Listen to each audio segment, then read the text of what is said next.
আমরা যতটুকু জানি যে এই হাটের ইজারাদার আপনি আপনি আমাদেরকে একটু জানাবেন যে এখানে যারা আপনার ব্যাপারী আছেন, যারা ক্রেতা আছেন, তারা কতটুকু নিশ্চিন্তে আপনার এই হাটে আসবে, কেনাকাটা করবে এবং কত স্বেচ্ছাসেবক রেখেছেন?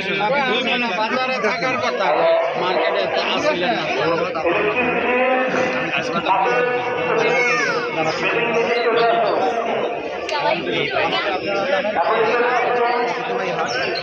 আর এই হাটের ঐতিহ্য রক্ষার জন্য আমাদের যা যা কোনো দরকার নিরাপত্তার সাথে আমরা সব করেছি।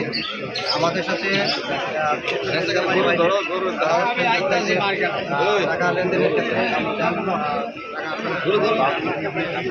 পাশাপাশি তারা যদি ব্যাংকের টাকা রাখার জন্য যদি আমাদের হাট কর্তৃপক্ষের সহযোগিতা অনেক দূর থেকে এভাবে এটা আসছে সবসময়।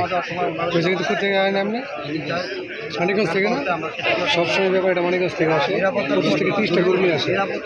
আমাদের আজকে এভাবে 50টা আনছে। আপনি 50-এর উপর দিয়ে উঠেন তো আপনাকে পুরস্কার আছে।